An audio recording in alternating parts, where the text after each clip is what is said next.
Nos encontramos, apreciados hermanos, en la lección número 5, titulada Fe contra todo pronóstico. Antes de iniciar, quiero recordar que este espacio no es un comentario de la lección, es un resumen, es un bosquejo de lo que el autor nos presenta en la lección de la escuela sabática. Los comentarios están en otros sitios, probablemente, seguro.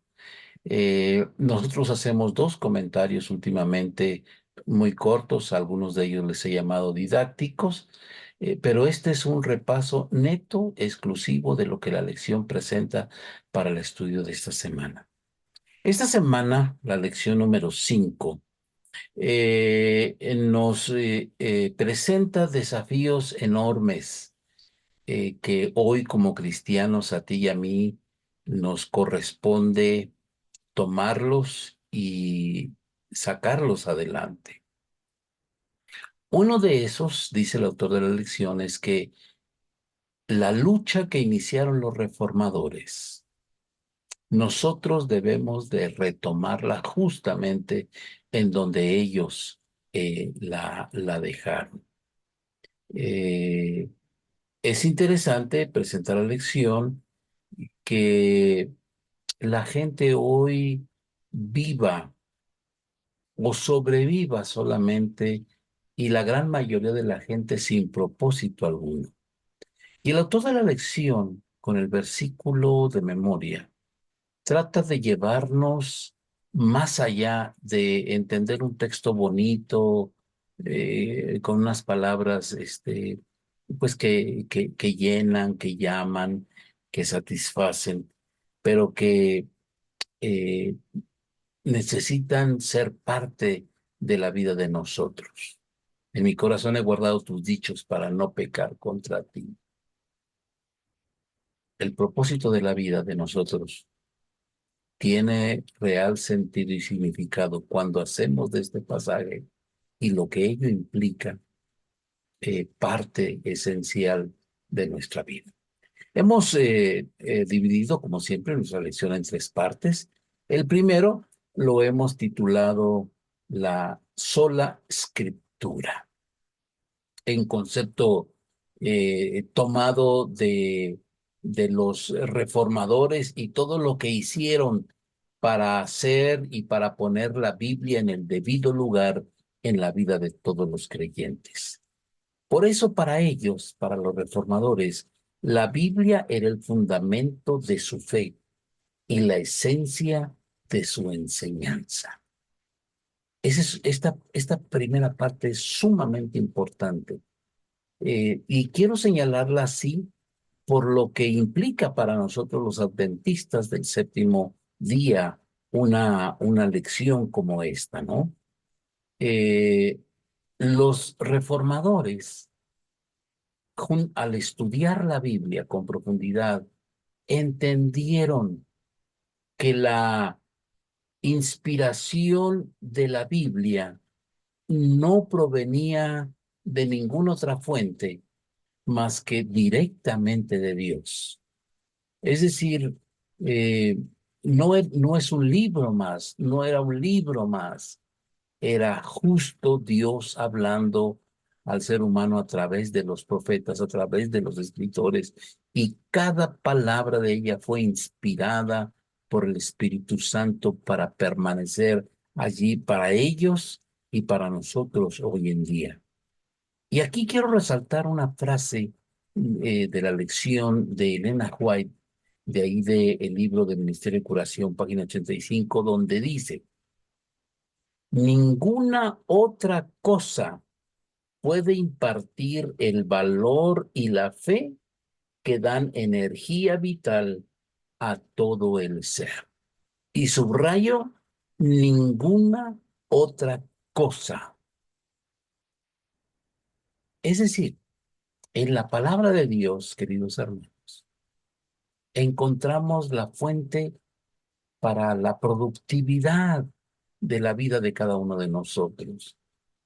Maestro, escuela sabática, necesitamos dejar esto grabado en la mente de nuestros alumnos. papás necesitamos que esto sea vital también para cada uno de nuestros hijos. Juan Wycliffe es un hermoso ejemplo de, de lo que la Biblia imparte en la vida de aquel que la estudia. Su tenacidad, su profundidad de pensamiento, su capacidad intelectual, su deseo de llevar adelante una obra que parecía imposible, pero que nos anima para que tú y yo sigamos el camino también de estos hombres, ¿no? ¿Enfrentaron dificultades? Claro que sí, los reformadores, de la misma manera que hoy enfrentamos dificultades los cristianos hoy para darle relevancia a la Biblia, ¿no?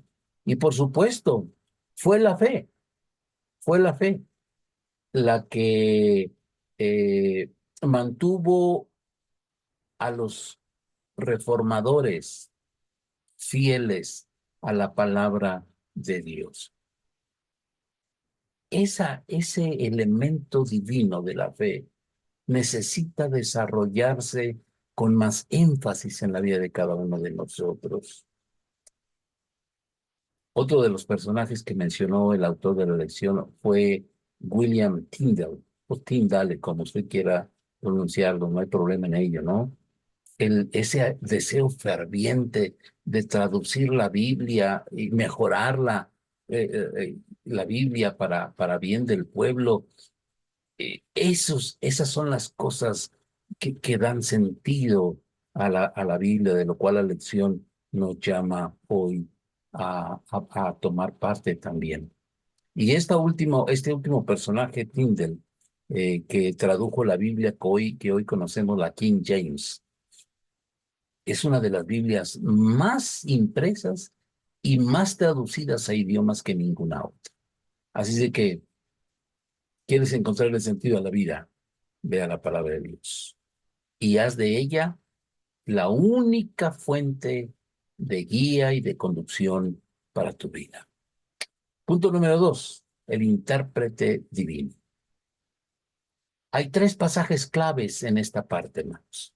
Juan 14, 25 y 26, Juan 16, 13 al 15 y segundo de Pedro 1, 20 y 21. Estos pasajes, hermanos, son relevantes en nuestro estudio por su señalamiento que el Espíritu Santo fue quien tomó un papel fundamental en estos escritos y quien inspiró la Biblia que hoy conduce tu vida y conduce mi vida.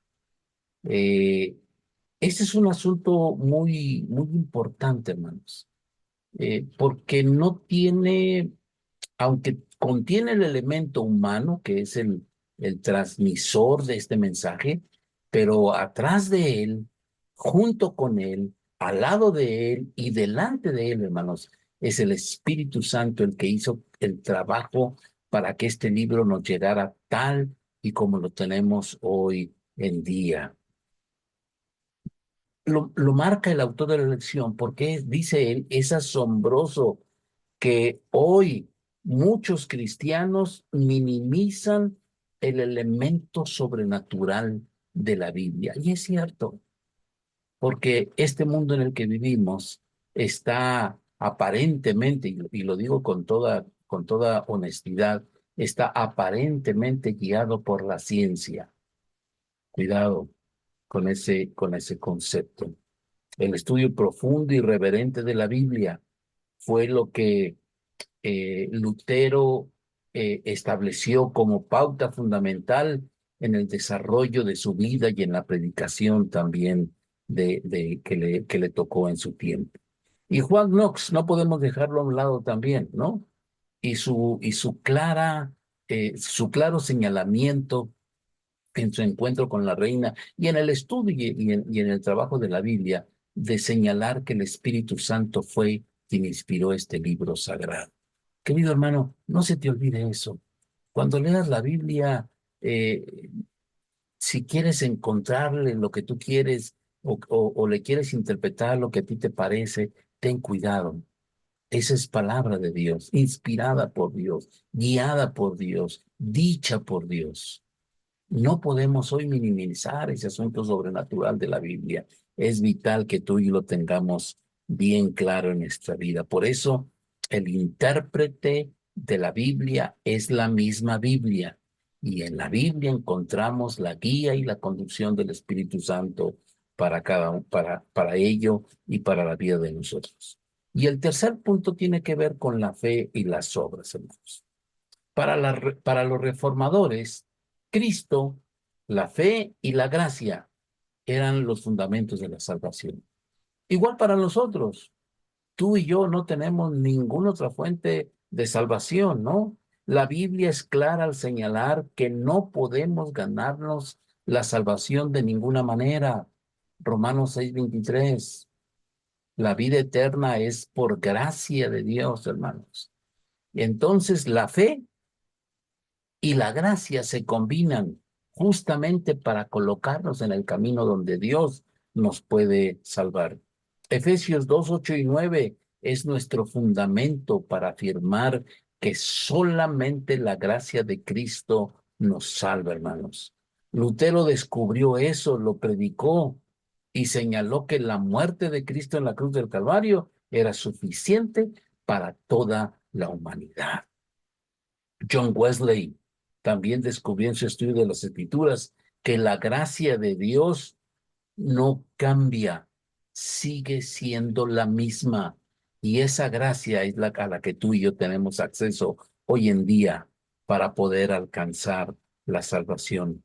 Romanos 3, 27 y 28 es fundamental también, querido maestro, para reafirmar esta verdad trascendente para la vida del cristiano. Y concluimos que el estudio de esta semana, hermanos, nos obliga a considerar cuidadosamente un balance propio entre la gracia y la ley, entre la fe y las obras. También en esta lección, hermanos, aprendimos que lo que da verdadero sentido y significado a nuestra vida es la palabra de Dios.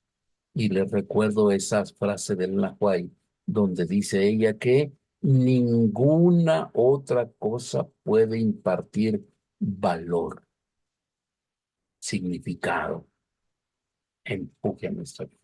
Y entonces cobra relevancia aquí, Salmo 119:11.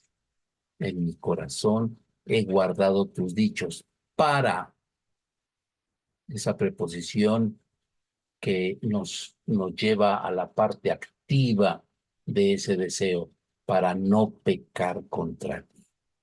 Querido maestro, Dios te bendiga. Que el estudio de la lección con tu clase sea una bendición para ti, para ellos, para todos aquellos que te escuchan. Nos vemos la próxima semana.